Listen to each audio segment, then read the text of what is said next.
काकांना नमस्कार करते. आपणा सर्वांना सप्रेम अभिवादन आणि आत्ताच्या सायंकालीन चिंतनाला प्रारंभ.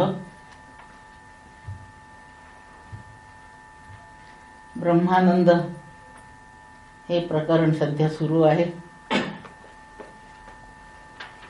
ब्रह्मानंदाचे 5 प्रकरण आहेत. ब्रह्मानंदात 5 प्रकरणे आहेत. 5 प्रकरणांचा हा एक स्वतंत्र ग्रंथ आहे आनंदाबद्दलचा. म्हणून ह्या प्रकरणामध्ये 5 प्रकरणांमध्ये आपण आनंद हा विषय असा सर्वांशाने अभ्यासणार आहोत. अशा प्रकारची 5 प्रकरणे आहेत. आनंद लाभामध्ये प्रतिबंध राहणार नाही. आनंदाचा अर्थ कळल्याशिवाय राहणार नाही. आणि आपल्याला त्या आनंदाचा लाभ होऊन आपण याच जन्मात कृतार्थ होऊ अशी व्यवस्थाही होईल. ह्या प्रकारची 5 प्रकरणे आहेत. बाकीची त्यातले त्यात साधनीभूत आहेत, पण हा फलभूत प्रकार सुरू झालेला आहे. कारण आनंदाच्या लाभार्थ हे सगळं करणे आहे. या 5 प्रकरणांचा विचार करताना आपल्याला असं दिसेल, जगामध्ये आनंद फक्त एकच आहे. फक्त एकच आनंद आहे. कारण जो आनंदरूप परमात्मा आहे त्याच्याशिवाय आनंदाला दुसरा कोणता स्रोतच नाही. आनंदाचा स्रोत फक्त तोच आहे. आणि म्हणून जगात आनंद एकच आहे. आपल्याला कोणत्याही क्षणी कोणत्याही प्रसंगाच्या निमित्ताने आनंद हो, आज तो ब्रह्मानंदच. पण त्या ब्रह्मानंदाची आपल्याला जी अनुभूती येते ती साधारण 5 माध्यमातून येते. 5 माध्यमांच्या द्वारे आपल्याला होणारा आनंद आपल्यापर्यंत पोहोचलेला असतो. आपल्याजवळ तो प्रकट होतो. किंवा कोणतं तरी एक माध्यम उपलब्ध असतंय आणि त्या माध्यमातून आपण आनंदाचा अनुभव घेत असतो. त्या 5 माध्यमांचं विवेचन करण्यासाठी एकेका माध्यमासाठी एक प्रकरण आहे. आणि अशी ब्रह्मानंदात 5 प्रकरणे आहेत. त्या माध्यमांची नावे: पहिलं माध्यम योगानंद आहे, दुसरं आत्मानंद आहे, तिसरं अद्वैतानंद, चौथं विद्यानंद आणि 5वं विषयानंद. अशा 5 प्रकारच्या माध्यमामधून आपल्यापर्यंत ब्रह्मानंद पोहोचत असतो. आनंद एकच. आपल्यापर्यंत तो येऊन पोहोचण्याची माध्यमे मार्ग 5 आहेत. आणि म्हणून या 5ला स्वतंत्र नावं ठेवलेली नाहीत.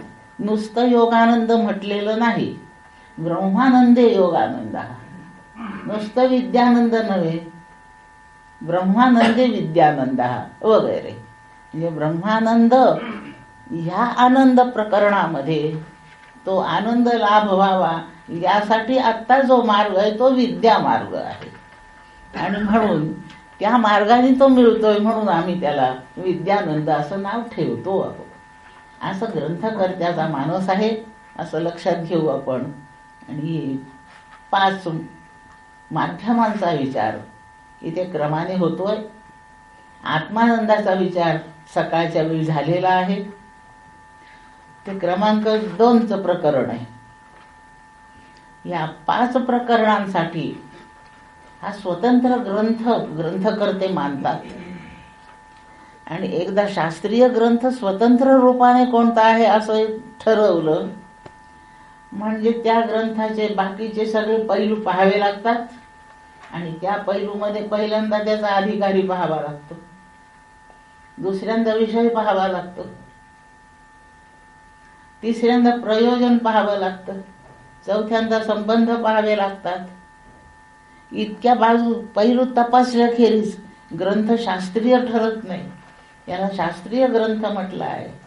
आणि म्हणून ह्या 5 प्रकरणांकरता स्वतंत्रपणे ह्या बाबींचा विचार आहे.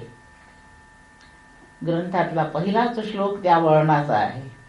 त्या श्लोकाप्रमाणे याचा अधिकारी कोण? स्त्री, पुत्र, गृह, आप्तस्वकीय, अर्थार्जनाचे व्यवसाय, आप्त, मित्र, इष्ट, शत्रू, नाशिवंत विषय गोळा केले, तो सगळा पसारा. एवढ्या सर्वांच्या द्वारे आपण आनंद शोधतो, पण तो तसा होत नाही. म्हणून हे सगळे जेवढी आता यादी म्हटली ही अनर्थकारी आहे. अशा अनर्थांचा मुकाबला जे अखंड करतायत, ज्यांच्या भोवती अनर्थाचं साम्राज्य पसरलेलं आहे, पण ह्या अनर्थातून मी बाहेर पडावं असं त्यांना वाटतंय.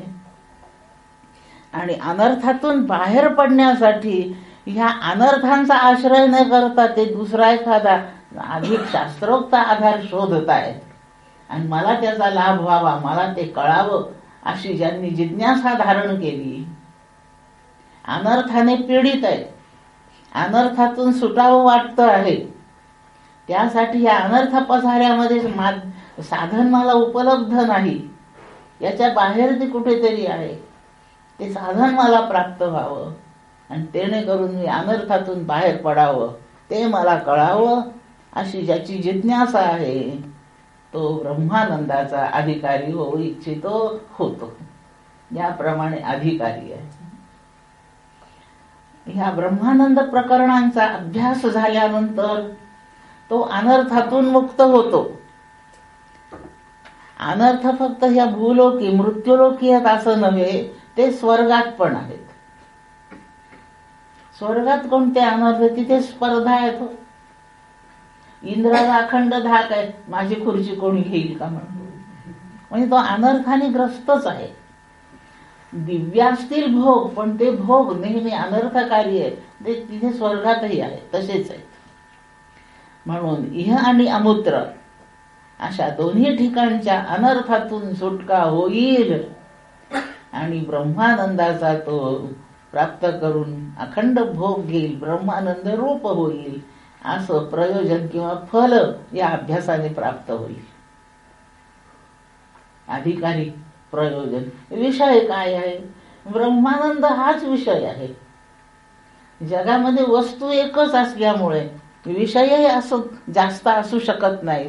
म्हणून ब्रह्मानंद हाच विषय आहे. त्याची आपली ब्रह्मानंदाविषयीची समज स्पष्ट झाली पाहिजे, ती स्पष्ट करून देणे हा विषय आहे. संबंध, मला ब्रह्मानंद प्राप्त करायचा आहे आणि ग्रंथ त्याची व्यवस्था करून देतो आहे.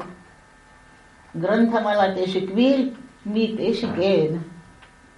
ग्रंथाकडून ते मला मिळेल, मी ते मिळवीन. मी प्रापक आहे, तो आनंद माझा प्राप्य. विषयाचा आणि माझा संबंध प्रापक प्राप्य, ती तिकडून बोललं तर प्राप्य प्रापक संबंध आहे. ग्रंथ प्रतिपादन करतोय आणि मी ते शिकतो आहे. ग्रंथाचा माझा संबंध, विषयाचा आणि माझा संबंध, विषयाचा आणि ग्रंथाचा संबंध, एवढे सगळे संबंध आहेत. मग आता आपला या विषयाशी संबंध, तो आनंद हा विषय आपल्याला प्राप्त व्हावा आणि तो प्राप्त करण्यासाठी आपण प्रयत्नशील आहोत. अशा संबंधाचा विचार करून अनर्थ निवृत्तीसाठी ब्रह्मानंद प्रकरणांचा आता आपण अभ्यास करणार, अशी प्रतिज्ञा ग्रंथकर्ते करतात. आणि म्हणून पहिल्या प्रकरणाचा प्रारंभ मी करते आहे, म्हणून तशी प्रतिज्ञा ग्रंथकर्त्यांनी केलेली आपणापर्यंत पोहोचवली आहे. अशा प्रतिज्ञेत ग्रंथकर्ता आहे, आपणही प्रतिज्ञा करायची.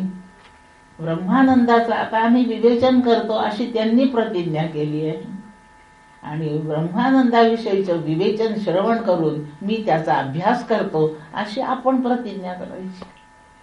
आणि या प्रतिज्ञेसह ब्रह्मानंदे योगानंद हा याचा विचार. अनर्थातून सुटावं वाटतंय आणि ते उत्तम तत्व कोणतं आहे ते मला कळावं अशी जिज्ञासा आहे. ह्या जिज्ञासूंचे 3 स्तर आहेत. बुद्धीच्या दृष्टीने प्रगल्भ आहेत. बुद्धी सूक्ष्म तरल आहे, म्हणजे बारीक सारीक तपशिलाचा विचार करू शकते. आणि शुद्ध आहे, रागद्वेषापासून मुक्त झाली आहे. काम क्रोध यालाच दुसरे नाव रागद्वेष आहेत. या रागद्वेषापासून ती स्वच्छ झालेली आहे. अशी ज्याची प्रगल्भ बुद्धी आहे, तीव्र आकलन शक्ती आहे, ज्याचं मोक्षत्व सुद्धा प्रबळ आहे अगदी, झालं तर झालं, नाही तर जा तिकडे, असं नाही, झालंच पाहिजे, त्याच्याशिवाय मी नाही जगू शकत आता, अशी टोकाची तळमळ लागलेली पाहिजे. अशा तळमळीचा तीव्र मुमुक्षुत्व असलेला याला उत्तम अधिकारी असं म्हणतात. ग्रंथाचा तो उत्तम अधिकारी आहे. करू थोडीशी सवड झाल्यावर, रिटायरमेंट नंतर आम्हाला हेच करायचंय, आज तो 35-40व्या वर्षी म्हणतो. सवड मिळाल्याने करू. बुद्धी बरी आहे, पण प्रपंच सजवण्यात समर्पित आहे ती बुद्धी. चांगला करतो प्रपंच, घर नीटनेटकं ठेवतो, नोकरी छान करतो, काही पुरस्कार मिळवतो, या दृष्टीने बरा आहे. दुष्ट प्रकृतीचा नाही, सज्जनात त्याची गणना आहे. तो नास्तिक नाही, ईश्वराला मानतो पण आहे,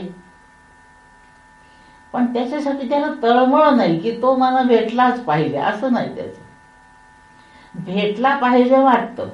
उत्तम अधिकारी भेटला च लावतो, आणि दुसऱ्या क्रमांकाचा अधिकारी च नाही लावीत, भेटला पाहिजे, म्हणजे न भेटला तर चालतो, अशा पद्धतीचं आहे.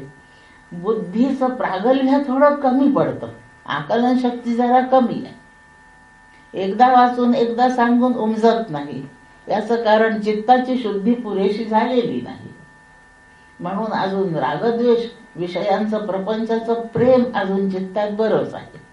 वैराग्य त्या मानाने अजून नाही दुरुस्त झालेलं, पण त्याला हे कळावं असं वाटतं आहे. एकदा दोनदा शिकवलं की करू शकतो. एखादा जबरदस्त कोणी सत्पुरुष त्याच्या संघामध्ये जर आला तर तो ताबडतोब इकडे वळू शकतो. अशा ठेवणीमध्ये जो कोण आहे तो मध्यम अधिकारी आहे. कितीदाही सांगून उमजत नाही. हे करायला पाहिजे असं कधी वाटत नाही. जीवनाला एक दुसरं अंग आहे, प्रपंचाशिवाय दुसरं अंग आहे असं ज्याला काही उमजतच नाही.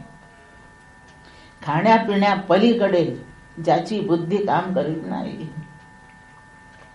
पण दुःख झालं म्हणजे वाटतं, तो म्हणतो देवा का माझ्या मागे एवढं दुःख लावलं, तुझ्याकडे सुख कमी आहे का. देवाची त्याला अशा प्रसंगी आठवण येते. आणि एखाद दिवशी फार दुःख झालं, तीव्रतेने झालं, म्हणजे तो म्हणतो यापेक्षा आता हे मी सोडूनच जातो. येतं कधी कधी भर असा वैराग्याचा.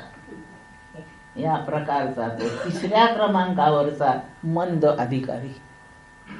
ब्रह्मानंदाच्या 5 माध्यमात 5 प्रकरणांमध्ये उत्तम अधिकाऱ्यासाठी ब्रह्मानंदे योगानंद हा पहिलं प्रकरण आहे.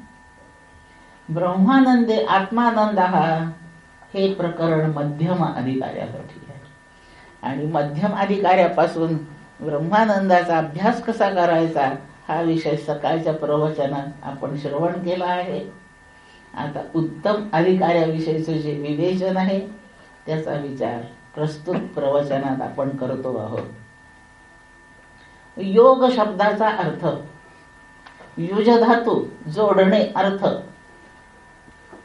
म्हणजे काहीतरी 2 वस्तू आहेत आणि त्या एकमेकीशी आणून निकट संपर्कात मांडायच्या, त्यांना जोडून टाकायचं, म्हणजे त्या 2चं ऐक्य करायचं. युज धातूचा अर्थ कोणत्या 2 वस्तू, माझा जीव आणि ते परब्रह्म, ह्याच 2 वस्तू. आत्ताच जीव त्याच्यापासून वेगळा आहे असा जीवाचा अनुभव आहे. आणि शास्त्राचं ध्येयच आहे जीव ब्रह्मैव नापरा असं शिकणे. म्हणजे हा त्याच्याशी जोडला गेला पाहिजे. जोडण्यासाठी काहीतरी उपाय पाहिजे.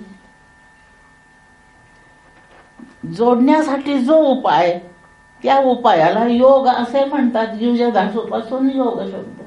योग म्हणजे जुळणी, जोडणी, जोड, ऐक्य करणे, तादात्म्य करून देणे, अशा अर्थाने योग शब्द आहे.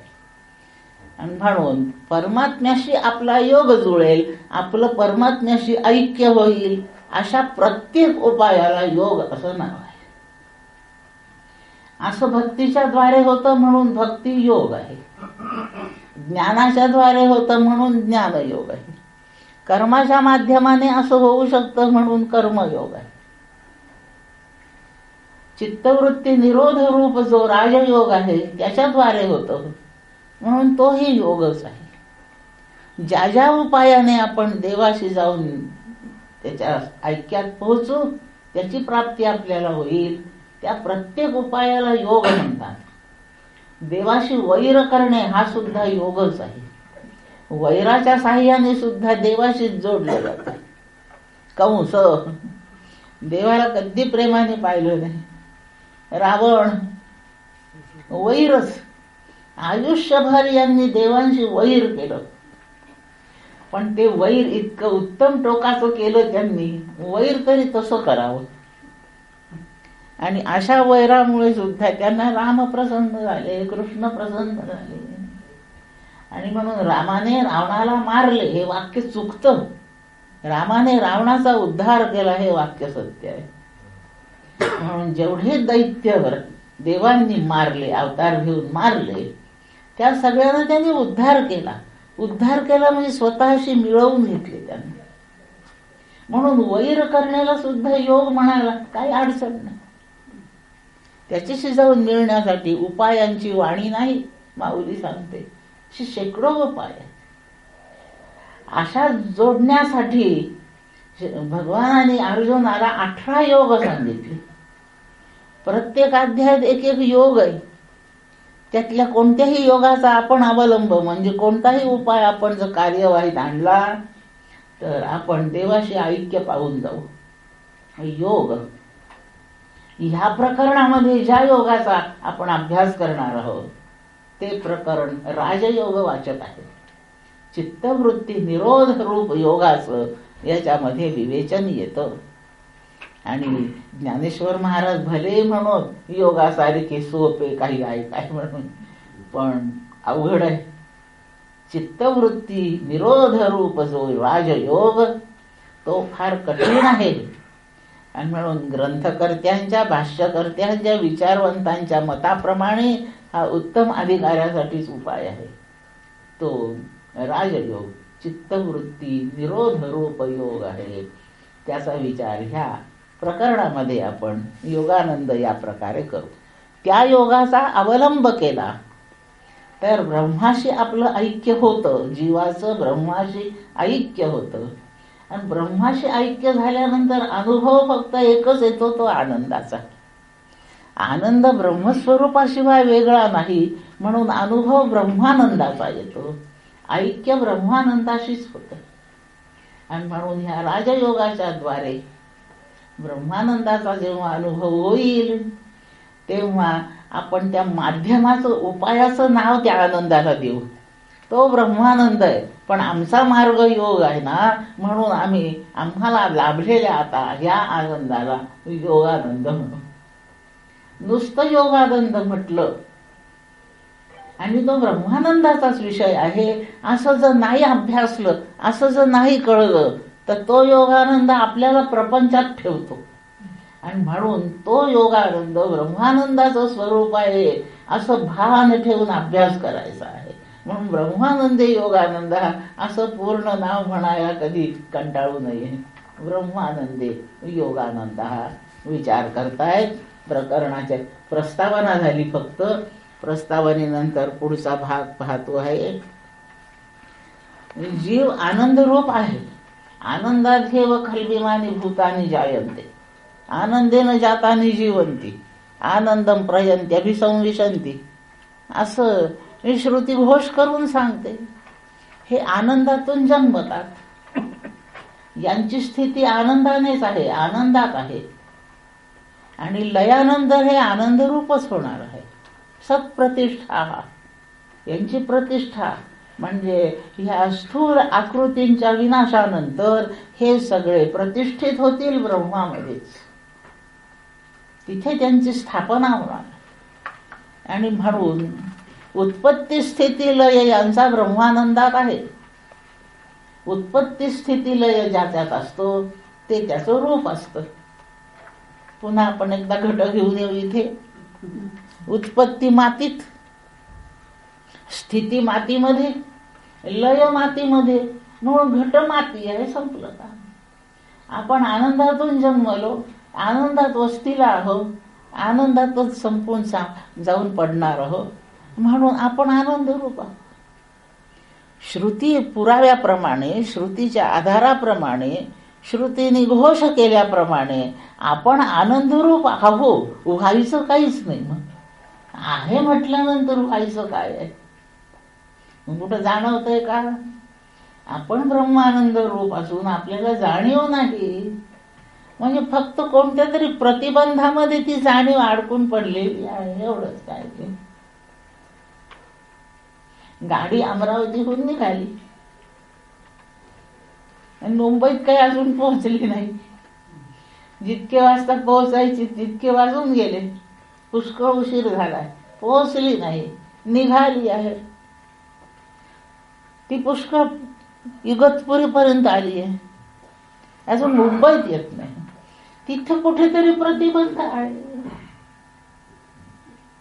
चौकशा केल्या, अमरावतीतून निघाली, अकोल्यापर्यंतच आली आहे. म्हणजे तिथून पुढे प्रतिबंध आहे. प्रतिबंधाचे काहीतरी क्षेत्र असतात, त्या त्या क्षेत्रात अडथळा आहे, म्हणून मुक्कामी पोहोचत नाही.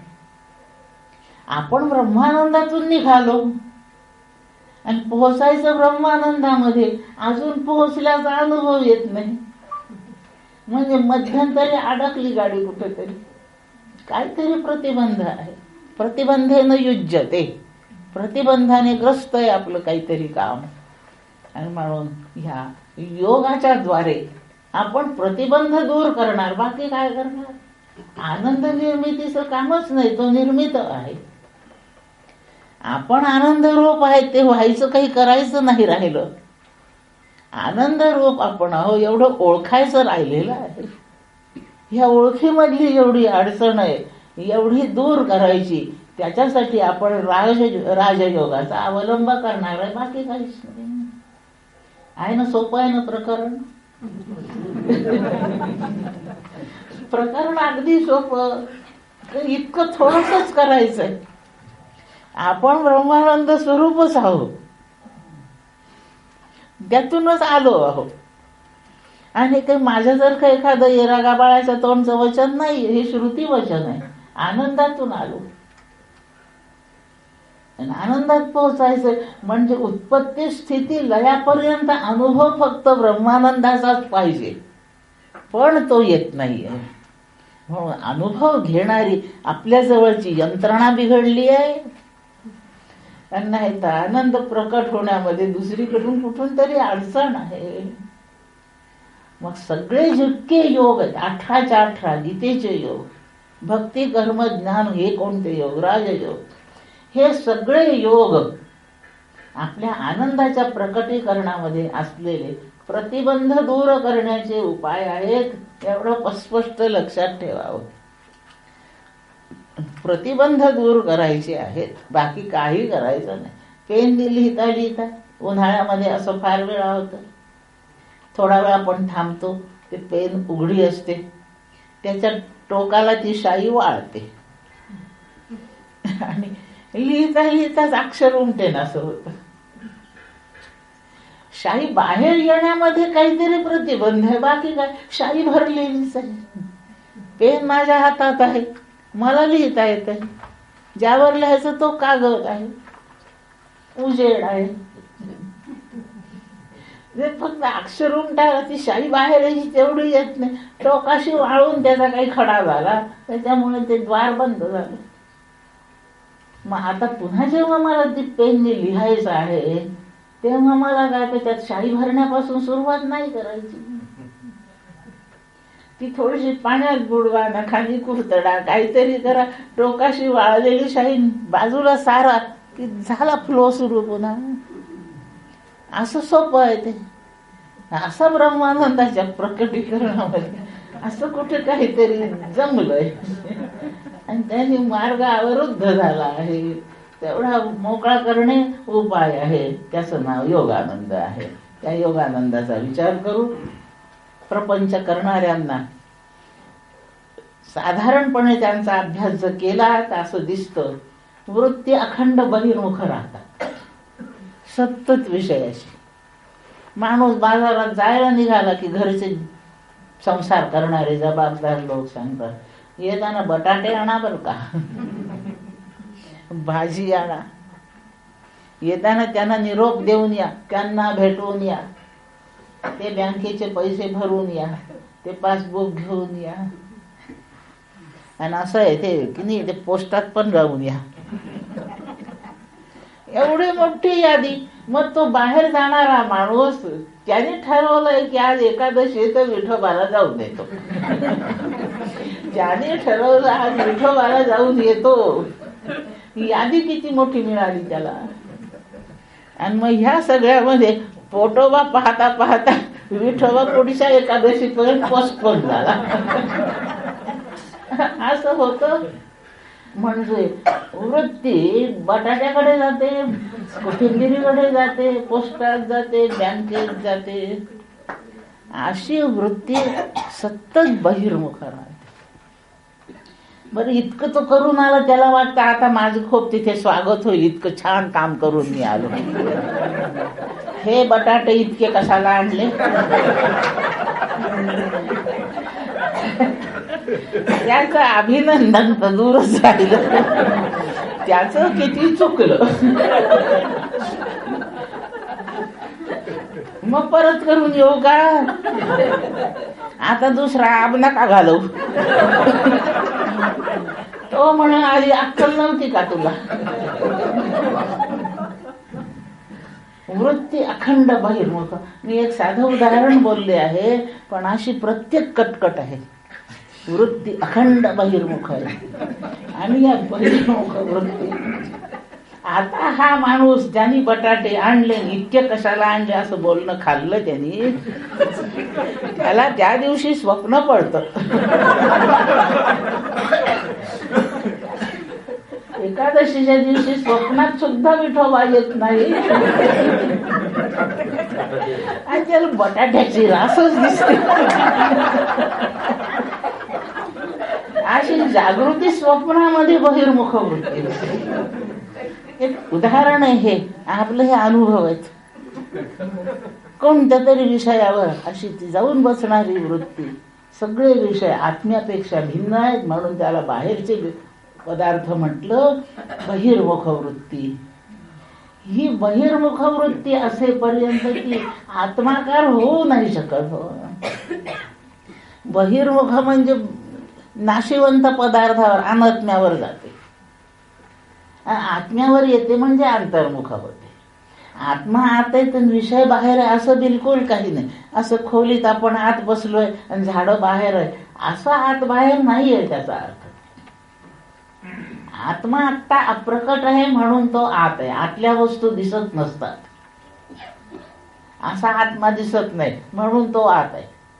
बाहेरच्या उघड्या वस्तू दिसतात, विषय जाणवतात, इंद्रियांना विषय कळताय म्हणून विषय बाहेरचे आहेत. जी वृत्ती बाहेरच्या मुद्द्यावर जाते ती बहिर्मुख आहे, म्हणजे अनात्म्यावर जाते म्हणून ती बहिर्मुख. आणि तिचा विषय आत्मा झाला म्हणजे झाला. आत्मा बाहेरही आहे ना आतही आहे ना, असं म्हणण्याचं काहीच कारण नाही. आत बाहेरचा अर्थ हे शब्द भौतिक सूचना नाही करत. आत्मा अनात्मा अशी सूचना करतात. अनात्माकार वृत्ती झाली आहे, तिला आत्माकार करायची आहे. तिचं तोंड तिकडे आहे ते इकडे वळवायचं. मी ज्या शाळेत शिकवित होते त्या शाळेची बिल्डिंगची रचना अशी की नॅशनल हायवे नंबर 6 शाळेच्या जवळून जातो. प्रत्येक क्षणाला 5-25 वाहनं एखाद्या पॉइंटला क्रॉस करतात. इतकी गर्दी. वर्गात बसलेल्या पोरांना सगळे वाहनं दिसतात. मी गणिताचं एक थिअरम शिकवित असते आणि तो तिथून गेलेल्या कारचे नाव म्हणत असतो. आत्ता कोणती कार गेली, आत्ता कोणती गेली. तो दुसऱ्याला म्हणतो ही स्कूटर तिने आत्ता बाजारात बजाजने नवीनच आणली. त्यांचं ते बोलणं. त्या खिडक्या दारामधून तो रस्ता दिसतो आणि पोराची वृत्ती गणित सोडून त्या अगणित विषयांवर जाते. त्यांची वृत्ती बहिर्मुख आहे. प्रमेय आतमध्ये आहे. कारण प्रमेय आता त्यांच्या अभ्यास कार्यक्रमामध्ये, अभ्यासू जीवनामध्ये आत्मा आहे ते थिअरम त्याचं तेवढं सोडलं त्यांनी आणि त्या अनात्माकारवर बहिर्मुख अंतर्मुख असं आपल्या इंद्रियांच्या द्वारातून बहिर्मुख होते वृत्ती अखंडपणे. मग आता आपला थिअरम शिकायचा असेल तर काय कुठं पाहता रे, जा नाही तर तिथे हाकलून बाहेर तुम्हाला. नाही मॅडम तोच पाहत होता, मला त्यांनी म्हटलं पहा. मी नव्हतो मॅडम पाहत असं ते पोरं म्हणतात. बहिर्मुख वृत्ती. आत्मा जिकडे तिकडे ती वळत नाही.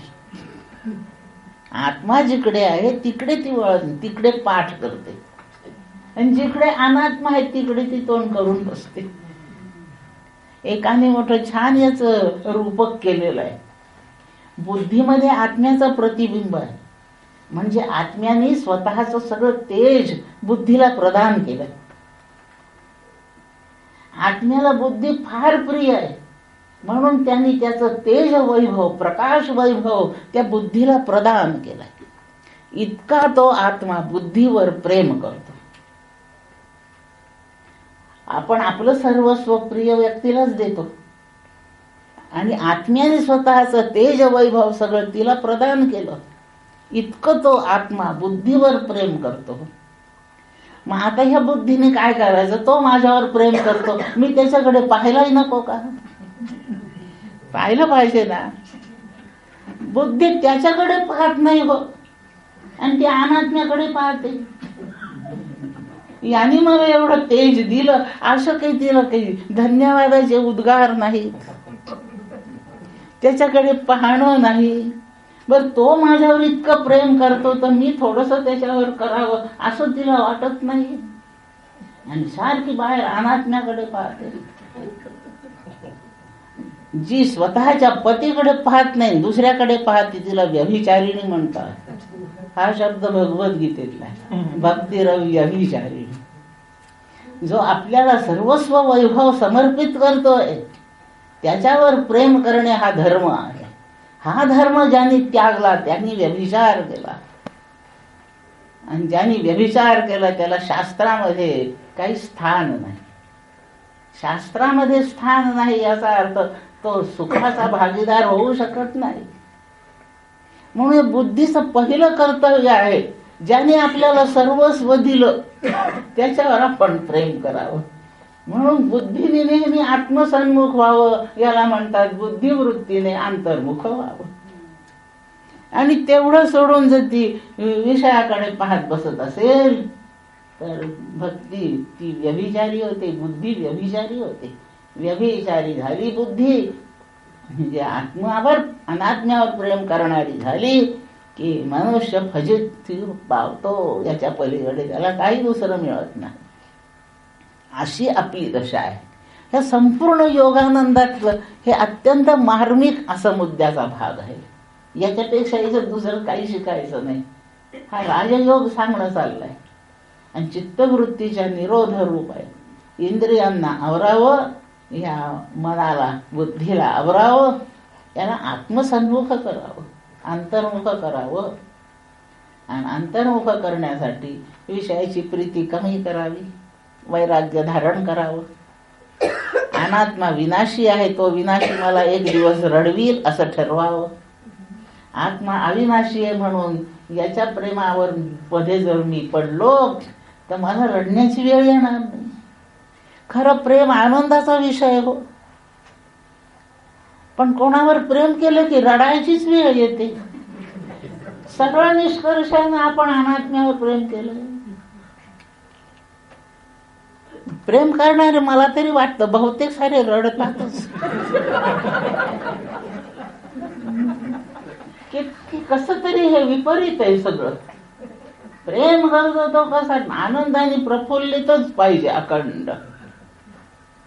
ज्या अर्थी रडवतोय एकच निष्कर्ष, आपण आत्म्यावर, अविनाशी वस्तूवर नाही प्रेम केलं, विनाशी वस्तूवर केलं.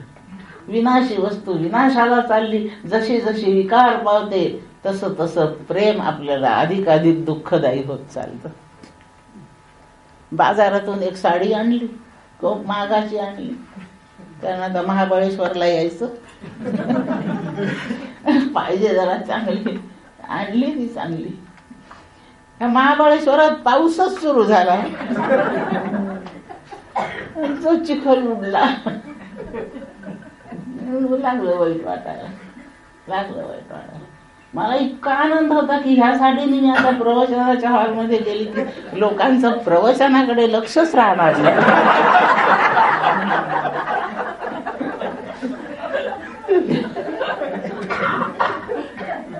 चिखळी भरलेली साडी नेसून यायचं का इथे? प्रवचन भर मला साडीवर चिखल उडालायचं, अत्यंत वाईट वाटतंय. मी खूप प्रेमाने वस्तू खरेदी केली आहे. विनाशी वस्तू दूषित होत राहणार, दूषित होत जाणार, संपून जाणार. आणि म्हणून त्याच्यावर प्रेम जर केलं नाही तर चिखलानी भरो की शेणाने भरो काय फरक पडतो? स्वच्छ राहो की न राहो, उदासीनता येऊ शकत नाही. या अध्यायाच्या दृष्टीने आपण लक्षात ठेवू समर्थांचं एक वचन, उदासीन हे वृत्ती जीवी धरावी. वृत्ती होईल उदासीन जेव्हा, रामदास म्हणणे मग तेव्हा. देवाचा भक्त तेव्हा म्हणवला जातो जेव्हा वृत्ती उदासीन आहे. वैषयिक लाभ हानीच्या वेळेला चित्ताचा समतोल जर बिघडत नसेल तर ती वृत्ती उदासीन आहे. काही प्रियही नाही, काही अप्रियही नाही, अशी उदासीन वृत्ती जीवी धरावी. अनात्म्याविषयी उदासीन असावं आणि आत्म्याविषयी प्रेम करणारा असावं, म्हणजे झाला परमार्थ पुरेसा. कारण देह मिळाला तर प्रपंच मिळालाच आहे हो, तो कुठं जाणार आहे? म्हणून ह्या प्रपंचामध्ये उदासीन वृत्ती धरावी. आहे तसं बरं आहे, नाही तेही बरंच आहे. अशा उदासीन वृत्तीला परमात्म्याचा लाभ होतो. अंतर्मुख वृत्ती करावी असा विषय याच्यामध्ये आहे. ह्या योगानंदाने जो ब्रह्मानंद आपल्याला प्राप्त व्हायचा, योगाच्या द्वारे जो ब्रह्मानंद प्राप्त व्हायचा तो अद्वैत आहे. स्वतः आनंद अद्वैतच आहे, कारण तो एकच आहे फक्त, त्याला दुसरा पर्याय नाही. असं ते अद्वैत आहे. अद्वैत काही माध्यम नाही. अद्वैत असल्या कारणाने त्याचा अनुभव येईल कसा? आपण इथे सगळे बसलो आहात, मला आपला अनुभव येतोय आपण आहा म्हणून, आणि याचं कारण हा प्रकाश आहे. हा प्रकाश आपणावर पडला, आपण प्रकाशित झालेले आहात, आणि प्रकाशित असलेले आपण माझ्या अनुभवाचा विषय होता. म्हणजे जी वस्तू अनुभवात येते ती नेहमी प्रकाशित झालेली पाहिजे. हे दिवे गेले, अंधार झाला की आपण कोणीच मला दिसत नाही, माझ्या अनुभवात येत नाही. अनुभवात वस्तू यायची असेल तर ती प्रकाशित असावी लागते. लोक पुस्तकं लिहितात आणि त्याचं प्रकाशन करतात. प्रकाशन करतात म्हणजे टाचचा उजेड पाडत बसतात असा नाही त्याचा अर्थ. ते पुस्तक, त्यातला विषय लोकांच्या अनुभवात येईल यासाठी खुला करणे, याचा अर्थ प्रकाशन करणे असा आहे. प्रकाशन करणे म्हणजे अनुभवगम्य करून देणे, बाकी काही नाही. ह्या प्रकाशाने आपणाला माझ्यासाठी अनुभवगम्य केलंय, आपण माझ्या अनुभवात येता. प्रकाशन मग आपणाला प्रकाशित करण्यासाठी हे बाहेरचे दिवे उजेड पाहिजे. आता ब्रह्मानंद जो एकमेव अद्वितीय आहे तर तो माझ्या अनुभवात यायचा, त्याला कोणीतरी प्रकाशित केलं पाहिजे का नको? तर जी एकमेवाद्वितीय ब्रह्मानंद नावाची वस्तू ती स्वयंप्रकाश आहे, तीच स्वतःला प्रकाशित करते. एका दीपाच्या दर्शनासाठी दुसरा दीप आणावा लागत नाही. सूर्य सूर्यामुळेच दिसतो, आहे ना अनुभव. हा माईक या दिव्यामुळे दिसतो, सूर्यप्रकाशामुळे दिसतो. सूर्य कोणाच्या प्रकाशामुळे दिसतो? तो त्याच्याच प्रकाशाने दिसतो. सूर्य नाही हे सुद्धा सूर्यामुळेच कळतं.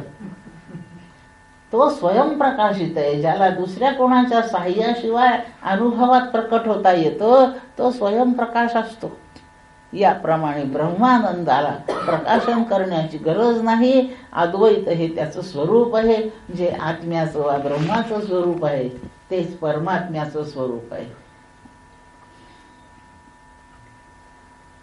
जीव ब्रह्मरूप आहे. याचा पुढचा मुद्दा आहे. संपूर्ण शिकण्याचं महत्वाचं जर काही असेल प्रमेय तर जीव ब्रह्मरूप आहे. आणि म्हणून त्याला आनंदाचा अनुभव घेणे असा विषय नाहीये. आनंदरूप आहे हे समजणे हा विषय आहे.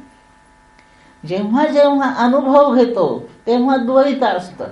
मी चहाचा अनुभव घेते, चहा माझ्यापेक्षा वेगळा आहे, मी चहाहून वेगळी आहे, हे द्वैत आहे. आणि ह्या द्वैताच्या सोबत एक त्रिपुटी नावाचा पदार्थ आहे. काय त्रिपुटी म्हणजे हा चहा माझ्यासाठी आता काहीतरी माझं भोग्य आहे, तो मी पिणार, त्याचा भोग घेणार, म्हणून मी भोगता आहे. आणि दोघांचा संबंध प्रस्थापित होतो तो माझा चहाचा भोग चालू आहे. भोग्य, भोगता, भोग अशी त्रिपुटी आहे. मी रामाचं ध्यान करते, राम वेगळा, ध्यान करणारा मी वेगळा, ध्यान वेगळं, ध्येय ध्याता ध्यान, कर्म करता करण, ज्ञेय ज्ञाता ज्ञान. प्रत्येक कर्माच्या सोबत 3 पुट आहेत. आणि हे 3 पुट आहेत तोवर द्वैत म्हणजे नानात्व, भेद आहेतच. आणि जिथे जिथे द्वैत तिथे तिथे दुःखाचा अनुभव. म्हणून द्वैताचा अभाव होणे हे आनंदाच्या अनुभवासाठी योग्य अशी भूमिका आहे. म्हणून द्वैत निराश झाला पाहिजे. द्वैताचं पोषण चालतं बहिर्मुख वृत्तीमुळे. म्हणून द्वैत मिटवायचं असेल तर वृत्तीला अंतर्मुख केलं पाहिजे. आपण शेवटी ह्या योगावर यायचंय प्रत्येक वेळेला. आणि याप्रमाणे द्वैत निराशासाठी आपल्याला वृत्ती निर्वहन हाच उपाय सुचवला आहे. याप्रमाणे या योगानंदामध्ये आनंदाच्या अनुभवासाठी काय काय करणे आहे याचा विचार सुरू आहे. द्वैतामध्ये दुःख आहे, नक्कीच आहे.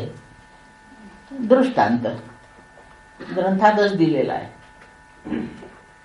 आपण जागेपणी द्वैतात सारखे असतो, सारखे द्वैतात असतो आणि सारख्या त्रिपुटीत आपले व्यवहार चालू असतात. द्वैतात असतो आणि त्रिपुटीने व्यवहार चालू असतात. आणि म्हणून जागृतीच्या काळामध्ये आपल्याला आनंद नाही होतो, क्षीणत क्षीणत जातो. आणि रात्र केव्हा होते, प्रवचन एकदा केव्हा संपतं, 8:30 केव्हा वाजतात, कसे तरी 2 घास केव्हा खातो आणि एकदा जाऊन झोपतो. झोपेची जी वाट पाहणं चालू आहे ती झोपेची वाट नाही पाहणं चालू, ती अद्वैताची वाट पाहणं चालू. असा विचार करावा याचा. जागृतीमध्ये द्वैताची अनुभूती आहे आणि त्रिपुटीचा व्यवहार, आणि हाच त्रासदायक आहे. आणि मग सुषुप्तीमध्ये गाढ झोपेत जेव्हा जातो तेव्हा तिथे द्वैत संपलेलं आहे, त्रिपुटी संपलेली आहे. आणि म्हणूनच सुखाचा अनुभव आहे. आणि तो फुकटात मिळतो. केवढी कृपा आहे त्याची. ज्यांना गोळ्या घ्याव्या लागतात ना ते दुर्दैवी. फुकटातल्या पदार्थाला पैसे खर्च करावे लागतात. असा त्यांचा योग आहे. झोप विनामूल्य, सहजपणे, प्रयत्नाशिवाय आणि अत्यंत गरजेची आणि सर्वांना खूप हवी हवी वाटणारी अशी ती गाढ झोप आहे. त्याची व्यवस्था पाहतो. ह्या जागृतीमध्ये आनंद भोगण्यासाठी चहा कॉफी पाहिजे, फळं पाहिजे, पुरणपोळी पाहिजे, सिनेमा पाहिजे, टीव्ही पाहिजे, फोन पाहिजे, मोबाईल तर हाताला कानाला तोंडाला चिकटलेला पाहिजे. याच्याशिवाय जागृतीत आनंदाला सोय नाही आहे काहीच. यातलं काय काय घेऊन सुषुप्तीत जातो आपण. मोबाईल नेतो का? टीव्ही, पुरणाच्या पोळ्या, बटाटे वडे, आपले आईबाप, नवरा बायको, पोरं, यातल्या कोणाला कशाला सोबत नेतो त्या सुषुप्तीत? जागृतीत ह्या पसाऱ्यात जेवढा आनंद होतो त्या आनंदाशी गाढ झोपेतल्या आनंदाची तुलना करूया, आणि तो सर्वात जास्त होतो. तिथे द्वैत नाही, इथे द्वैत आहे. म्हणून आनंदाच्या अनुभवातली अडचण द्वैत हे आहे, असं लक्षात घ्या. निष्कर्षावर आलो आपण. आनंदाच्या अनुभवाचा प्रतिबंध फक्त द्वैत हे आहे. म्हणून द्वैताचा जेव्हा अभाव होईल आणि अद्वैताच्या क्षेत्रात आपण प्रविष्ट होऊ, त्या क्षेत्रात आनंदाशिवाय दुसरा काही अनुभवच राहणार नाही. म्हणून ज्याला सुषुप्तीमध्ये होणारा तो खूप उत्तम उत्कृष्ट प्रकारचा आनंद आहे, कोणत्याही साधन सामग्रीशिवाय आहे, तसाच्या तसा आनंद जागृतीत मला सतत राहायला पाहिजे. असंच झालं तर किती छान आहे. आणि असं करण्यासाठी जे साधन आहे तो हा अष्टांग योग आहे. ह्या प्रकरणाचं वर्णन चाललंय. ह्या राजयोगाच्या साह्याने ह्या जागृतीमध्ये आपण हे करतो. जागृतीतला द्वैताचा अनुभव वृत्तींच्या थैमानाने आहे. वृत्ती धावत असतात, मन संकल्प विकल्पात असतं. जेवढे संकल्प आणि विकल्प तेवढ्या वृत्ती. असं इथे कारभार जागृतीत चालू आहे. सुषुप्तीत मन नसतं म्हणून संकल्प विकल्प बंद आहे, म्हणून वृत्ती अंतर्मुख झालेल्या, म्हणून त्या शांत आहेत. म्हणून द्वैताची अनुभूती वृत्तीच्या थैमानात आहे, आणि म्हणून ह्या योगाचं स्वरूप वृत्तींचा निरोध असं आहे. मग सुषुप्तीमध्ये निसर्गाच्या द्वारे वृत्ती आवरल्या गेल्या, अज्ञानात प्रयत्नाशिवाय आवरल्या गेल्या. जागृतीत आपण जाणीवपूर्वक जर त्यांना आवरलं तर सुषुप्तीची व्यवस्था जागृतीत होऊ शकते. आणि अशी व्यवस्था जर जागृतीत करता आली तर सुषुप्तीमध्ये होणारा जो अद्वैत आनंद आहे, ब्रह्मानंद आहे, तो जागृतीत मिळायला काही अडचणच राहिली नाही. आणि म्हणून योगानंद याचा अर्थ सुषुप्तीमध्ये अज्ञानवशात परमेश्वर कृपेने निसर्गाची योजना म्हणून जो आनंद ब्रह्मानंद भोगतो तो मला जागृतीत पाहिजे आहे. आणि यासाठी राजयोग आपल्याला सांगतो आहे, याला जबाबदार फक्त वृत्ती आहे. बाहेर पांगल्या की आनंद जातो, द्वैत होतं. अंतर्मुख झाल्या की अद्वैत होतं आणि आनंदाची अनुभूती सुरू होते. तो नुसता अनुभवही नाही आहे, तिथे आनंद रूपता आहे. सुषुप्तीत हा जीव आनंदरूप असतो, अविद्येचं पांघरून घेतो आणि ब्रह्मानंदात मिसळून पडतो. तिथे वृत्ती सगळ्या लीन झाल्या तरी स्मृती येण्याकरता काहीतरी व्यवस्था आहे तिथे. तेवढ्या व्यवस्थेचा परिणाम म्हणून जागा झाल्या त्याला दोनच अनुभव येतात. सांगतो तो स्मृती रूप सांगतो, मला काहीच कळालं नाही, मस्त गाढ झोपलो होतो, असा आनंद झाला झोपेचा. टवटवीतच दिसतो उठल्याबरोबर. आणि ज्याला झोप लागली नाही त्याचा चेहरा सकाळी उठल्याबरोबर उतरलेलाच असतो. का तब्येत बरी नाही, रात्री झोपच आली नाही. झोपेच्या अभावी इतकी दशा आहे, कारण ती सुषुप्तीत ब्रह्मानंद आहे. ही दशा झोपेच्या अभावी नाहीये, ही ब्रह्मानंदाच्या अनुभूती नसल्याचा परिणाम आहे. म्हणून तो अनुभव घ्यायचा असेल, जागृतीत वृत्ती अंतर्मुख कराव्या. संपूर्ण योगाभ्यास लोक जे करीत बसतात, वर्षानुवर्ष करतात, वृत्ती आवरत नाहीत. आणि तेवढ्या आवरण्याचा जर उपाय आपण करू शकलो तर पुन्हा पुनश्च वृत्ती आवरून जर काही करायचं असेल तर आपल्याला द्वैतातून बाहेर पडायचंय आणि अद्वैतात प्रवेश करायचा. द्वैत पसारा हा खूपच निंद्य आहे, त्याज्य आहे. आणि याला शेवटी फळ जर काही असेल तर मृत्योस्स मृत्यू मापनोती इह नानेव पश्यती.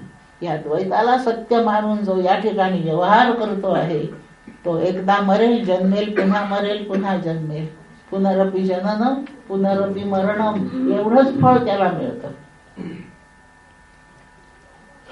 जन्मण्याचा काय त्रास आहे हे आत्ता आपल्याला आठवत नाही, पण जन्मल्यावर काय त्रास आहे हे नक्की कळतं. जन्मण्याचा त्रास भलाय ना आठवू द्या, पण जन्मल्यावरचे त्रास कळतायत ना सगळ्यांना. आणि हे जन्मल्यावरचे त्रास भोगीत भोगीत एका भयात जगतो की एक दिवस मरायचं आहे. म्हणून मृत्यू इतका दुसरा त्रासदायक प्रसंगच नाही. आणि हे जर टाळायचे असतील, मृत्यू जर टाळायचा असेल तर काय उपाय आहे?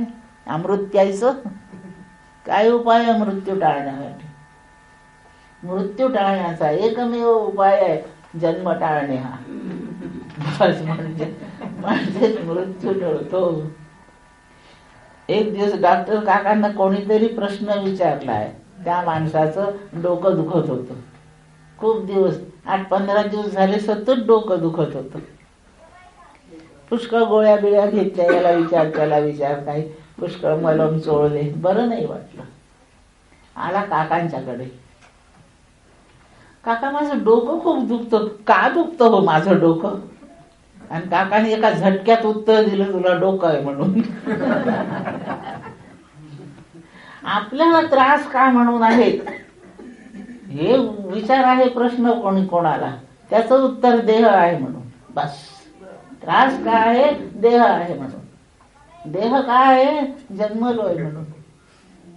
आणि म्हणून सगळ्या अनर्थाचा अनुभव पण जन्मलो म्हणून आहे. मृत्यू जन्मलो म्हणून येतोय. मग मृत्यू टाळण्याचा एकच उपाय आहे, मूले कुठारा, त्याचं मूळच छेदायचं. आणि ते मूळ जन्म हे आहे. जन्म का म्हणून येतो आहे? वासनेमुळे येतो. वासना का म्हणून आहेत? नाना विषय आहेत म्हणून. असतील विषय ते काय मला चावतात? ते नाही चावत, वृत्तीरूपाने मी त्यांच्यावर जाऊन झोंबते आणि माझी वृत्ती बहिर्मुख होते. हे माझ्या जन्माचं कारण आहे. जन्म घेणे लागे वासनेच्या संगे, पण या वासनांचा परिणाम म्हणून माझ्या वृत्ती अखंड बहिर्मुख राहतात. आणि बहिर्मुख राहणाऱ्यांना द्वैताचा अनुभव आहे.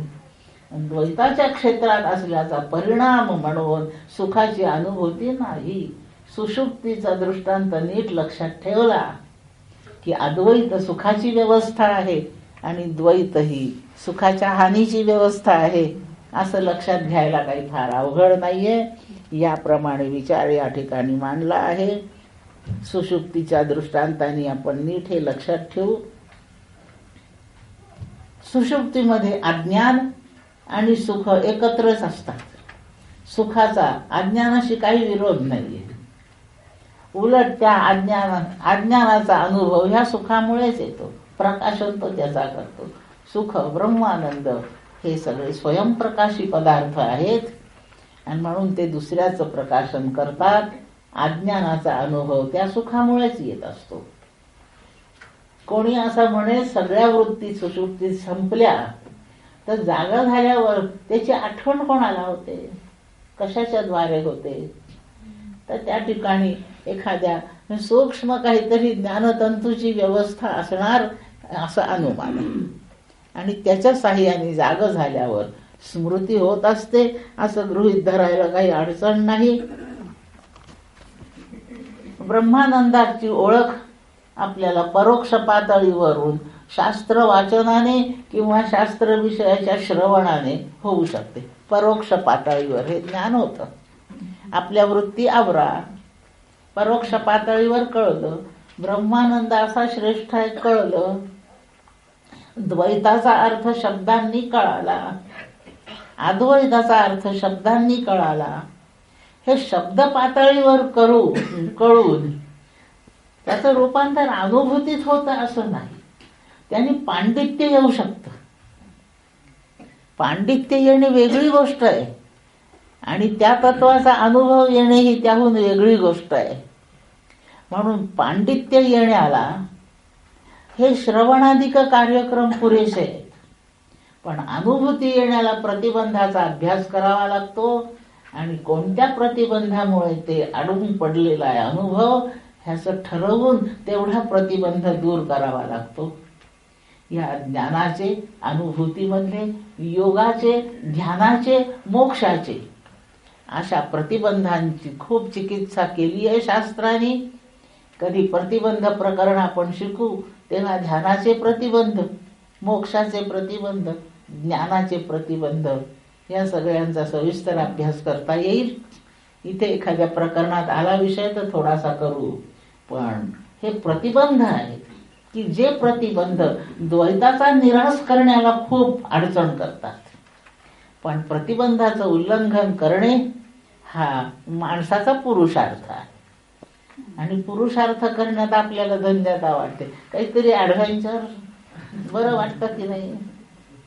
रस्त्याने जाता जाता काही माणसं राजरस्त्याने सगळा सपाट बांधलेला रस्ता आहे त्याच्यावरून चालायपेक्षा एखादं टेकाड पाहतात, खड्डा पाहतात, पाण्याचं डबकं पाहतात, तेवढी मोठी उडी टाकून जातात. ते ॲडव्हेंचरस असतात. परमार्थामध्ये आहे ॲडव्हेंचर, फार महत्वाचं आहे. आणि ते म्हणजे पुरुषार्थ करणं. सर्वात कठीण काही असेल तर वृत्तींचा निरोध कर. मग तुला जर पुरुषार्थाची, तुझ्या ताकदीची इतकी जाणीव आहे, खात्री आहे, तर ते सगळं तुझा पुरुषार्थ, पराक्रम, वृत्ती आवडण्याला वापरून बघितलं का. तेवढ्या वापरून वृत्ती पहिल्यांदा अंतर्मुख करायच्या, तिथेच आवरून धरायच्या. अंतर्मुख करणे पहिली गोष्ट. अंतर्मुख झाल्यावर त्यांना तिथेच थांबवून ठेवणे हा निरोध दुसरी गोष्ट. आणि तिसरी गोष्ट वृत्तींचा लय करणे. वृत्तींचा लय होतो त्या क्षणी अद्वैत रूप आपण होतो, ब्रह्मानंद आपण साक्षात होतो. तो साक्षात्कार आहे, अपरोक्ष ज्ञान ते आहे. आणि त्याच्या पूर्वी जर काही करायचं असेल तर निरोधच करायचा. हा पातंजल योगामधला भाग आहे. चित्तवृत्ती निरोधा, योगच चित्तवृत्ती निरोधा पातंजल योग आहे. पातंजल योगशास्त्र द्वैती आहे आणि म्हणून तो योग चित्तवृत्ती निरोधावर थांबलाय. आणि वेदांत शास्त्र वृत्ती लयापर्यंत गेलाय. आणि संपूर्ण जी ब्रह्मानंदाच्या अनुभूतीची व्यवस्था आहे वृत्ती लयात आहे. पण वृत्ती लय साधण्याच्या आधीचं साधन निरोध हे आहे. म्हणून ह्या प्रकरणामध्ये चित्तवृत्ती निरोध हे ब्रह्मानंदाच्या अनुभूतीचं द्वार आहे असं इथे विवेचन केलेलं आहे. पुनश्च लक्षात ठेवा, द्वैतात आणि ह्या अद्वैत वेदांतामध्ये, योगशास्त्रात आणि वेदांतातला फरक, ब्रह्मानंदाचा अनुभव म्हणजे आपण ब्रह्मानंद रूप आहो असं समजण्यामध्ये अडचण वृत्तींची आहे फक्त. आणि ती पर्यायाने विचार केला तर निश्चितपणे द्वैताची आहे. ह्या वृत्तीच त्रास देत आहेत, द्वैतात आपल्याला अखंड टिकवतायत. आणि म्हणून ह्या वृत्तींना द्वैतात असणाऱ्या ह्या अनात्म विषयांपासून मागे खेचायचं. तिकडे जातात म्हणजे बहिर्मुख आहे, खेचून मागे आणायचं म्हणजे त्यांना अंतर्मुख करायचं. योगाची पहिली पायरी आहे. आले आतमध्ये, पोर खेळायलाच चाललं, अभ्यास करायला बसतच नाही. पहिलं काम काय, आपण बाहेर जायचं, त्याला घेऊन यायचं. झालं पहिलं काम. वृत्ती बाहेर गेली, तिला आत घेऊन यायची, आली, पहिली पायरी संपली. आता ते पोर घरात टिकलं पाहिजे का नको. त्याला धाकधपटशा करा, काही प्रलोभन दाखवा, असं काहीतरी उपाय करायचे. आणि ते पोर तिथे टिकेल 2 तासपर्यंत असं करायचं. एकाच जागी टिकवून ठेवणे म्हणजे निरोध करणे. वृत्ती अंतर्मुख झाली, आता तिथे थांबवून ठेवा, दुसरी पायरी झाली. ते पोर बसतं मग आपल्या धाकापायी.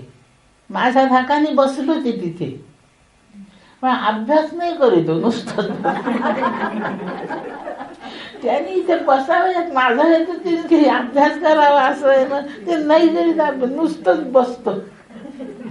आणि ते माझ्याकडे पाहतं. माझं त्याच्याकडे लक्ष नसलं म्हणजे तो चॉकलेट तरी काढतो, रेघोट्या तरी मारीत बसतो, काहीतरी खोड्या करत बसतो.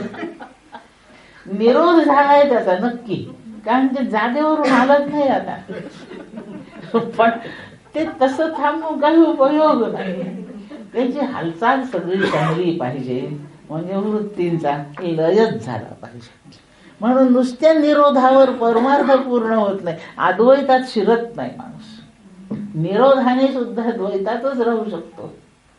आणि म्हणून 3 पायऱ्यांवर वेदांतांनी योग पूर्ण केला. पहिल्यांदा वृत्तीला अंतर्मुख करणे, दुसऱ्या पायरीवर निरोध करणे, इथपर्यंत पातंजल योग जसाच्या तसा वेदांतात आहे. आणि तिसऱ्या टप्प्यावर वृत्तींचा लय करायचा. आणि हा लय झाला म्हणजे ती अंतर्मुख झालेली वृत्ती ती ब्रह्मस्वरूपामध्ये विलीन होते, संपूनच जाते. वृत्ती स्वरूपी जाऊन मुरली, बाहेर येईना. असं कशामुळे झालं हे वर्णन गोपींचं आहे, गोकुळातल्या गोपींचं वर्णन आहे. आणि त्या गोपींना भगवान कृष्ण म्हणाला, माझ्या मागे काय धावत येता सारख्या, जा आपापल्या घरी. तेव्हा त्या गोपी म्हणतात, घरी आता कसं जायचं? घरी जाण्यासाठी आता वृत्ती नाही ना उरली, ती इकडे आली. आली तर न्या तिला वापस, आता येत नाही वापस. स्वरूपी जाऊन मुरली, बाहेर येईना. मुरली वाजवितो काना, असं संतांचं पद आहे. त्याने मुरली वाजवली. ह्या उपायाने त्यांनी आपल्या वृत्ती लय केल्या. काही असो, वृत्तीचा लय झाला पाहिजे. मग व्यवहाराचं कसं होईल? व्यवहाराचं कसं होईल हे आपलं प्रारब्ध पाहत राहील. त्याच्यासाठी आपल्याला नेमलंच नाहीये, आपल्याला त्याच्यासाठी नेमलंच नाहीये. प्रपंचाचं कसं होईल यासाठी, आपल्या प्रपंचाचं कसं करायचं आणि कसं होतंय होईल ही जबाबदारी प्रारब्धाची आहे. आणि प्रारब्ध आपल्या स्वाधीन नाहीये, ते ईश्वराच्या स्वाधीन आहे. म्हणून आपल्या प्रपंचाची व्यवस्था काय लावायची ईश्वर पाहत बसे. त्याच्यासाठी मी नाही नेमलो गेलो. मला देह मिळालाय तो वृत्ती संपवून अद्वैताच्या अनुभूतीत जाण्यासाठी, त्याच्यासाठी मला जन्मवलाय. बाकी केव्हा काय खायचं का नाही खायचं माझं प्रारब्ध ठरवतं की नाही सांगा. साखरेचा कारखानदार आहे, हजारो क्विंटल साखर तो निर्माण करतोय. आणि डायबेटीस आहे म्हणून बिन साखरेचा चहा, प्रारब्ध याला म्हणतात. सगळं उपलब्ध आहे पण भोग नाही. म्हणून आपल्याला ज्याचे भोग मिळायचे ह्याचा पराक्रम आपला आहे का? हा कोण करतोय पराक्रम? हा पराक्रम आपल्या प्रपंचाची व्यवस्था कशी ठेवायची हे आपलं प्रारब्ध करतं म्हणून. आणि दुसऱ्याचं कर्म माझं आहे असं समजणे हा गुन्हा आहे. मग प्रारब्धाच्या असलेल्या गोष्टी आपण कशासाठी आपल्या उरावर घ्यायच्या आणि फजित व्हायचं? भोगावरी द्यावा, संचिताचा करून ठेवा. शांती धरणे जीवासाठी दशा उत्तम गोमटी, देह लेखावे असार, असं तुकाराम महाराजांचा अभंग आहे. भोग भोगावरी द्यावा, मला येणारे सगळे भोग दैवाच्या स्वाधीन, प्रारब्धाच्या स्वाधीन, आणि मी मोकळा. संपलं का? याप्रमाणे या वृत्तींचा लय करून घ्यावं.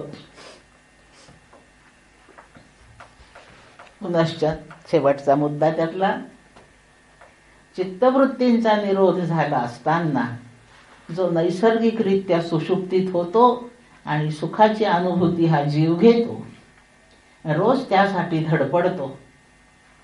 आणि एकदा ती झोप भरून आली म्हणजे गाद्याच पाहिजे असं काही अटी राहत नाहीत. ती कुठेही उभ्या उभ्या झोप येते, दगडावर येते, जंगलात येते, वाघोबा येईल का याचं काही तो धाक धरीत नाही, झोपूनच जातो. इतकी ती अनावर ओढ आहे सुखाची. आणि तिथे जे सुख तो भोगतो हे सुख मला सतत जागृतीतही असलं पाहिजे. यासाठी चित्तवृत्तीच्या निरोधाने प्रारंभ करून वृत्तींच्या लयापर्यंत नेणारा जेवढ्या हे उपायाचं स्वरूप आहे याचा मी अवलंब करावा आणि जेणेकरून मी ब्रह्मानंदाचा अनुभव घेणारा, प्राप्त करणारा, ब्रह्मरूप होणारा असं व्हावं. अशी व्यवस्था ज्यामुळे होते तो योगानंद आहे आणि तो या रूप आहे.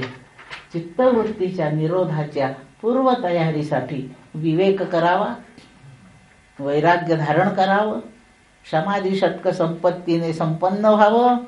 असं झालं म्हणजे हा पुढचा कार्यक्रम जरा सोपा होतो. बाकी काही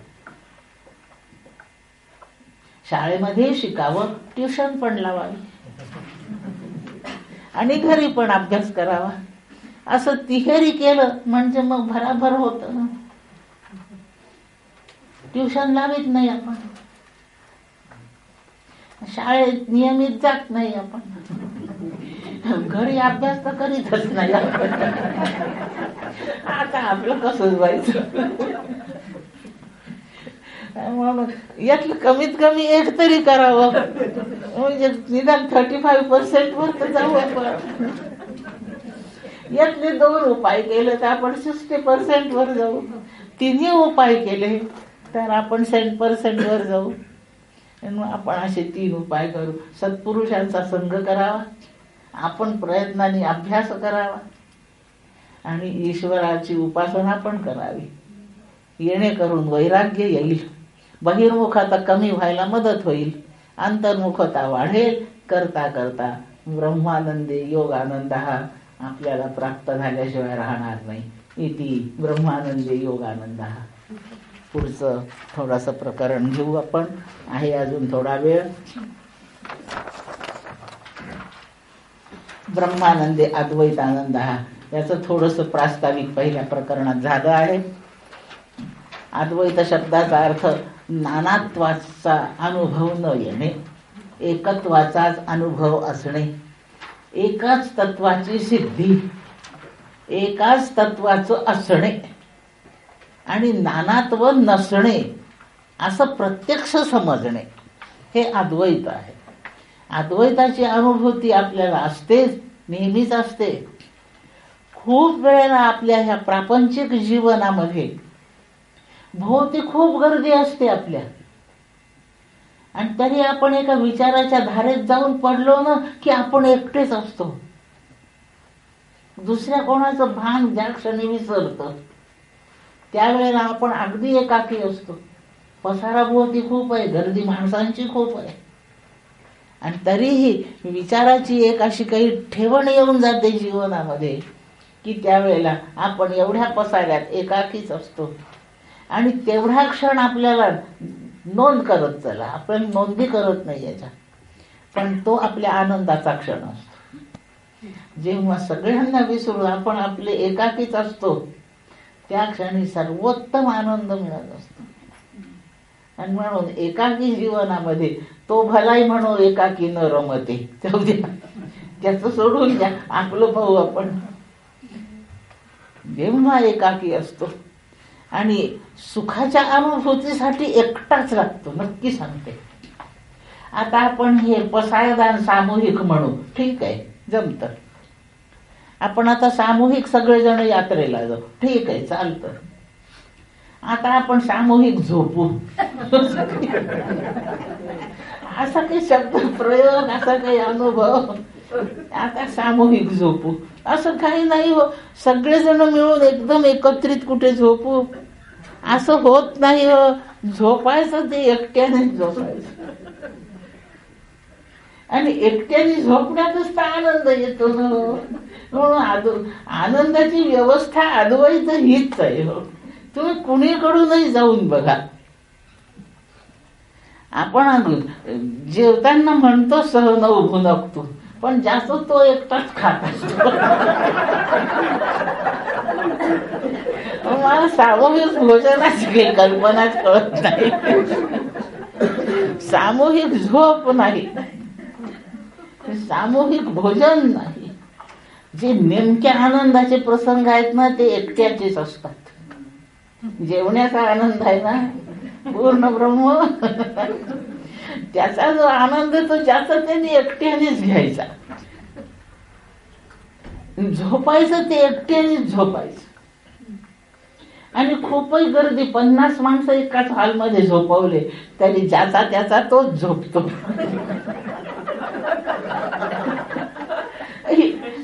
आणि तो एकटाच असतो, त्या झोपेत तो एकटा असतो, खूप प्रिय व्यक्ती सोबत नसते. असं अत्यंत एकटेपण आहे.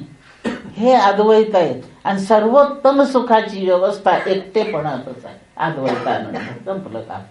पूर्ण प्रकरणच संपलं. अद्वैतानंद. आणि म्हणून हर प्रयत्न करून द्वैत निराश करीत चालायचं. बाकी काय करायचंय? पंचदशी काही कठीण ग्रंथ नाही. आपण आपल्याला लावून नाही घेतो, लावून घ्यायचं. हे 2 दृष्टांत ध्यानात ठेवा. सर्वोत्तम आनंदाची जी व्यवस्था आहे ती फक्त एकट्याचीच चालते. आणि म्हणून सर्वोत्तम आनंद जो ब्रह्मानंद, त्याचा लाभ व्हायचा असेल, अनुभव घ्यायचा असेल तर आपल्याला द्वैत चालणारच नाही. ह्या द्वैताचा निराश झाला असताना अद्वैत अशा परिस्थितीमध्ये आनंदाचा जो अनुभव आहे त्या आनंदाला तो आहे ब्रह्मानंद, पण एकटेपणाच्या आधाराने आपण प्राप्त केला आहे. अद्वैतामुळे तो आपल्यापर्यंत पोहोचतो आहे. म्हणून त्याला आपण अद्वैतानंद असं नाव देणार आहे. नाव फक्त दिलंय, पण आहे तो ब्रह्मानंदच आहे. अद्वैत या द्वारामधून ब्रह्मानंदाच्या मंदिरात प्रवेश होतो. ब्रह्मानंदाच्या लाभाचा उपाय अद्वैत अनुभूती हाच आहे. आणि म्हणून अद्वैतानंद असं त्याला आपण नाव देतो. पुन्हा अद्वैताचा विचार करण्यासाठी ती एकच श्रुती आहे, आनंदाध्येव खल्विमानी भूतानी जायन्ते. सगळे आनंदातून जन्मले, सगळे आनंद रूप आहे. म्हणून मघाचं जे प्रास्ताविक आहे ते याही प्रकरणाचं प्रास्ताविक आहे. आनंद निर्मितीसाठी काही करणेच नाही, ते आपल्या सोबतच आहे, मिळालेलंच आहे. मगाशी काकांनी आजच्या का कालच्या प्रवचनात म्हटलं होतं, ही मिरास आहे आपली, वतन आहे हे आपलं. तुकोबा म्हणतात, तुका म्हणे हे मिराशी बुडी द्यावी ब्रह्मरसी. ब्रह्मरसात बुडतो तू, मिरास आहे ती. मिरास म्हणजे वतन आहे, आपल्या मालकीचं ऐश्वर्य आहे ते, आपल्या सुखाचं ते साम्राज्य आपल्याच मालकीचं आहे. आणि अशी मिजास आपल्याला त्या साम्राज्यावर बसून करता येणार आहे. याच्यावर आपल्याला त्या ध्रुवाला उठवलं त्याच्या सावत्र आईने, आपल्याला नाही कोणी उठवणार, आपलं वतन आहे ते. आणि म्हणून आपण त्याचे खास मालक आहोत. हे कायद्याने सिद्ध आहे, हे शास्त्राने सिद्ध आहे, हे श्रुतीने सिद्ध आहे. तुका म्हणे हे मिरासी बुडी द्यावी ब्रह्मरसी. या ब्रह्मरसामध्ये सगळ्याच जीवांनी जाऊन बुड्या मारायच्या आहेत. असा अद्वैत नानात्वाच्या निषेधाने, नानात्वाचा अनुभव संपवून असा जो एकटेपणाचा भाव आहे त्या अद्वैतामध्ये आनंदाची अनुभूती. दृष्टांत पुन्हा सुषुप्तीचाच आहे. जागृतीत पसाराच असतो, स्वप्नातही काही प्रमाणात पसाराच असतो. जागृती आणि स्वप्न दोन्हीही अवस्थांमध्ये हे 2 देह नानात्वाचा भोग घेत असतात, द्वैतात असतात. आणि दोन्ही वेळेला आनंदाची अनुभूती नसते. आपल्याला दुःखाची सवय झाली ना, म्हणून आता आनंद, अद्वैतातला आनंद मिळाला तरी आपल्याला वाटेल काही चुकलं वाटतं. एक आंधळ जोडपं होतं, जन्मांध दोघं नवरा बायको ते.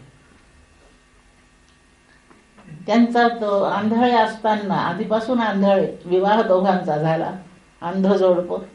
यथासमय त्यांना पुत्र झाला, तो जन्मांधच निघाला. 2-4 वर्षांनी आणखीन एक पुत्र झाला, तोही तसाच जन्मांध निघाला. घरात 4 अंध. म्हणून पिवळा शर्ट, हिरवी पॅन्ट, गोरा माणूस, काळे केस, ही अशी काही भाषाच त्या घरात नाही. कारण रंग हा रूप आहे, डोळ्याचा विषय आहे. डोळ्याचा विषय तिथे बंद आहे. त्यांच्या जीवनाला 4च विषय आहेत. शब्द, स्पर्श, रसगंध 4च विषय आहे. रूप विषय नाही. त्याचा शर्ट छान आहे म्हणजे काय, त्यांना काही कळत नाही. त्याचा रंग लाल आहे अशी काही भाषा त्यांच्या परिचयाचीच नाही. अशी कोणीच भाषा बोलत नाही घरामध्ये. तो उंच आहे, हा ठेंगणा आहे, याचे अर्थ त्या डोळ्यांना कळतात, त्यांना काहीच कळत नाही. उजेडच पाहिलेला नाही असे ठार अंध. म्हणून घरात पोरही तशी भाषा बोलत नाहीत. हे दोघं तर बोलतच नाही. घरामध्ये रूप विषय संबंधाने बोलणंच नाही. यथासमय 3रा पोरगा झाला. तो डोळस निघाला. थोडा मोठा झाला, बाहेर खेळायला जायला लागला. आणि त्याला ते रंगीबेरंगी शर्ट दिसायला लागले आपल्या दोस्तांची. काही काळे माणसं, काही गोरे माणसं, असं सगळं त्याला रूपविषयी अनुभवाला यायला लागला. आणि तो घरात आल्यावर काय म्हणतो आपल्या पित्याला, बाबा ते किशोरचा शर्ट पिवळा पिवळा खूपच छान आहे, मला पिवळा शर्ट पाहिजे. काय वेड्यासारखं बोलतोस. कारण पिवळा शर्ट ही कल्पना त्या बापाला काही कळतच नाही ना. आणि पोरगा म्हणतं पिवळा शर्ट पाहिजे. अशी रूपवर्णन करून ते पोरग बोलायला लागलं. एक दिवस दोघं बसले, ते नवरा बायको, त्या पोराचा आई बाप. हे आपलं पोरग जन्मतः वेड आहे बहुतेक. हे कसं बोलतं हो, याला आपण डॉक्टरला दाखवत आहे. हे असंच काहीतरी पिवळं, लाल, पांढरं, काळं असं काही काही बोलतं. हे ठेंगणं, सुंदर, कुरूप. आपल्यापैकी आपण 4 जण असं काही बोलत नाही. याच्यात काहीतरी विकृती आहे नक्की. विकृतीच्या अनुभूतीत जे जगलेले आहेत त्यांना सुकृती विकृती वाटायला लागते. हे डोळस पोरग याच्या आनंदापेक्षा त्याला रूपविषयाचं ज्ञान होत आहे हे त्यांना विकृत वाटायला लागलं. आणि यांनी डॉक्टरकडे नेलं त्याला. हा असं काही काही वेड्यासारखं बोलतो. डॉक्टरने आपल्याच कपाळावर हात मारला. काय सांगावं यांना. आपल्याला दुःखाची सवय झाली आणि म्हणून आनंदात जाण्याचा सुद्धा भीती वाटते. आनंदात जायची भीती वाटते. नानात्वाची सवय झाली आहे, एकत्वात जायची भीती वाटते. तिथे कर्मेन असं होत आहे. आणि म्हणून प्रापंचिक फारच घट्ट प्रापंचिक असला तो परमार्थाकडे काही वळतच नाही वळत. देवळाच्या दारावरून जातात पण नाही आतमध्ये जात, नाहीच जात, वळत नाही. हे आपल्याला नाही आवडत. हे असं चालले देवळामध्ये. कशाची आली एकादशी? सगळे दिवस सारखे नाहीत का? तो तत्वज्ञान शिकवतो. ह्या प्रकारे आपण चांगली कर्मे करणारे असो, त्याला ते चुकलंय असं म्हणतात, त्यांना ही विकृती जाणवते. कारण विकृतीत जगण्याची अशी घट्ट सवय आहे. दुखणंच बरं वाटतं. माझा पाय दुखतो, इतकी सवय झाली या 6 वर्षामध्ये पाय दुखण्याची. कोणाच्या तरी कृपेने जर तो बरा झाला ना तर मला वाटेल माझा पाय बिघडला. तो जर बरा झाला तर नक्की मला असंच वाटेल की माझा पाय बिघडला. सवय लागते माणसाला. या प्रपंचातली दुःख भोगण्याची सवय लागली आहे. या नानात्वाची सवय लागली आहे, जी फजित करते आहे. त्यातून अद्वैतात जाताना भीती वाटते. आणि तसं काही झालं तर त्याला वाटेल आता काहीतरी चुकलंय. तसं नाही. पण आपल्या नेहमीच्या अनुभवाने मी जागृतीतला अनुभव सांगितला. जीवनात असा क्षण येतो की इतक्या पसाऱ्यात आपण अगदी एकटे असतो आणि तोच आनंदाचा क्षण असतो. आणि सुषुप्तीत तर रोजच असतो. तेव्हा अद्वैतात आनंद आहे. अद्वैत हे ब्रह्मानंद प्राप्तीचं द्वार आहे. निश्चित असा उपाय आहे. असं ह्या अद्वैतानंदामध्ये आपल्याला शिकायचं आहे. स्वरूप फक्त एकच आहे. साखरेचं स्वरूप सांगा कसं आहे? फक्त गोडी हे तिचं स्वरूप आहे. साखर पांढरी दिसते, या भौतिक गोष्टीला नाही साखरपणा. पांढऱ्या गोष्टी पुष्कळ आहेत म्हणून सगळ्या साखर नाहीत. आणि म्हणून गोडी हे साखरेचं स्वरूप आहे. तसं ब्रह्माचं स्वरूप आनंद हेच आहे. आनंद हेच ब्रह्माचं स्वरूप आहे.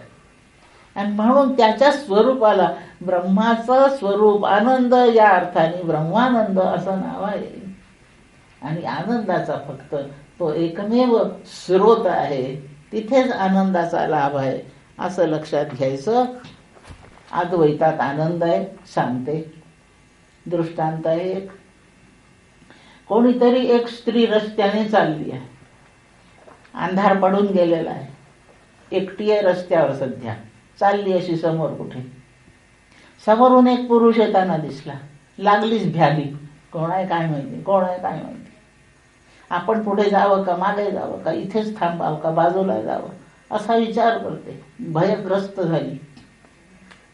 थोडा थोडा उजेड कोणाच्या घराच्या दारातला इकडचा तिकडचा येतोय. तेवढ्यात थोडं थोडं कळतंय.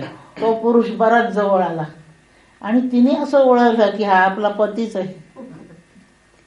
आतापर्यंत तो दुसरा कोणी आहे एवढं जाणवून भयग्रस्त होती. आता तो आपलाच आहे असं कळल्याबरोबर भीती निघूनच गेली. भीती घालवायला दुसरं काय केलं तिने? ओळखी सवे झालं काम. तो आपलाच आहे असं जेव्हा वाटलं तेव्हा ती भयमुक्त झाली. भय सुरू होतं ते परक्याच्या भावनेने होतं, दुसरेपणाच्या भावनेने दुःख होतं, भय होतं आणि भयाचा परिणाम दुःख होतं. आता तो आपलाच आहे, वेगळा नाही. आपला आहे म्हणजे वेगळा कोणी नाही, हा वेगळा कोणी व्यक्ती नाही असं जेव्हा कळलं तेव्हा दुसऱ्या कोणत्याही उपायाशिवाय तिची भीती गेली. आणि ज्या क्षणी भीती गेली त्या क्षणी तिला सुख झालं.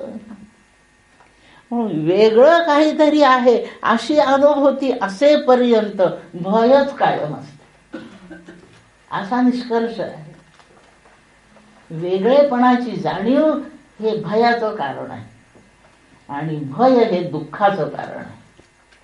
आपल्याला दुःख नको म्हणून भय नको, आणि ज्याला भय नको त्याला वेगळेपणाची जाणीव संपवली पाहिजे. वेगळेपणाच्या जाणीवेला द्वैत म्हणतात. असा वेगळेपणा जीवनातून निघून गेला एकदा की भय जातं, दुःख जातं. दुःखाच्या अभावातच आनंदाची अनुभूती आहे. आणि म्हणून अद्वैतानेच आनंद होतो असं दुसरं कळलं आपल्याला. अद्वैताच्या मार्गाने उपायाने ब्रह्मानंदाच्या लाभाला जातो म्हणून त्याला ब्रह्मानंदाचा अद्वैतानंद असा पैलू समजतोय आपण. ब्रह्मानंदे अद्वैतानंद हा हे आपण ध्यानात घ्यायचं आहे.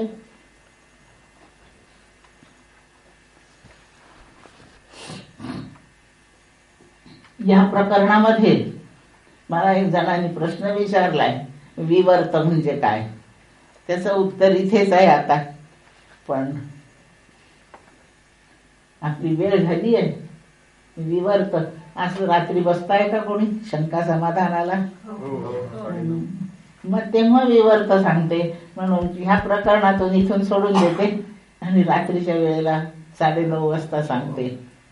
या जगाच्या उत्पत्तीच्या कारणांचा विचार केला आहे. त्या कारणांचे 3 प्रकार आहेत. उपादान कारण जगाचं सांगणं चाललंय, त्याच्यामध्ये 3 प्रकार कारणांचे आहे. एक आरंभ उपादान आहे, दुसरं परिणाम उपादान आहे आणि तिसरं विवर्तोपादान आहे. अशी 3 कारणे आहे. हे जग कोणत्या कारणाने उत्पन्न झालं, याचं उपादान कारण काय आहे याचा विचार केलाय.